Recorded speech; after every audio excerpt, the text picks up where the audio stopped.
Martin Buber proposed we inhabit two distinct worlds simultaneously, and the one we experience depends entirely on the attitude we bring to it.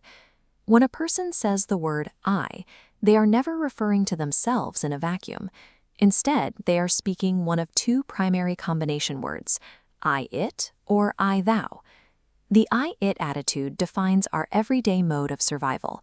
It is the sphere of experiencing, measuring, and analyzing.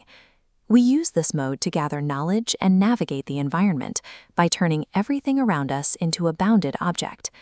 We can see this perspective in a botanical illustration of a tree. The I-it observer classifies the species, studies its structure, or calculates the timber yield.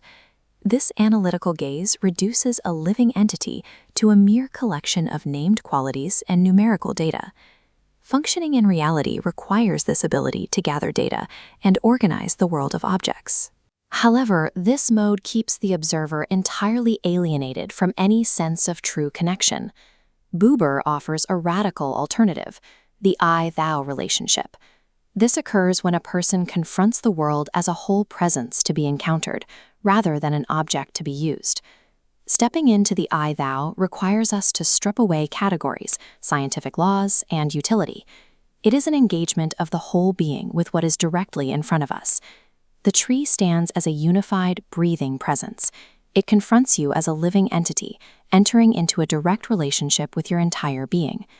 Human existence cannot sustain this pure state of relation permanently.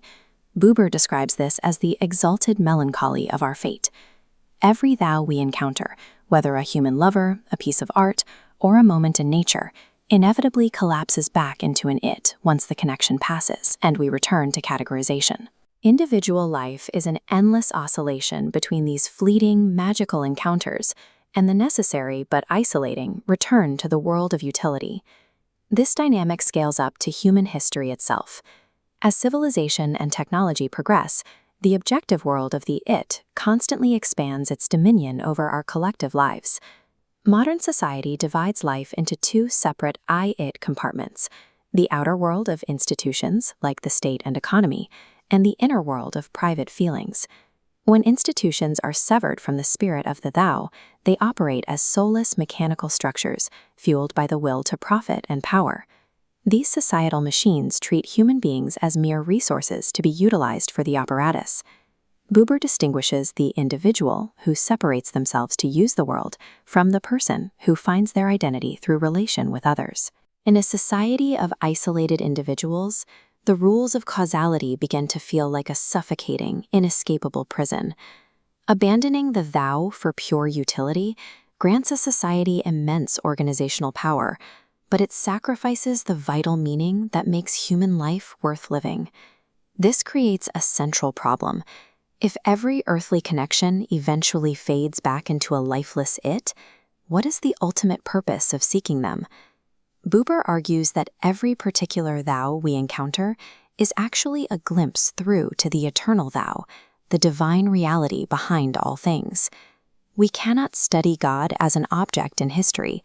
Instead, the divine is the center point where all earthly relationships intersect.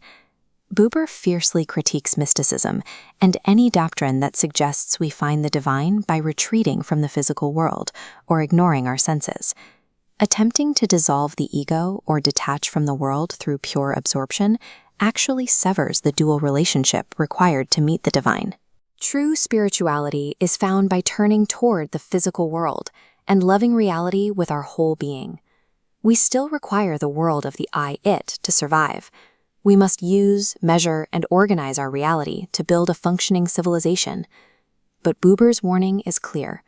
Without it, man cannot live, but he who lives with it alone is not a man. True community arises when individuals take a stand in a mutual relationship with a living center. This requires an act of true dialogue, stepping out of an isolated ego to address the world's mystery directly, without seeking to use it.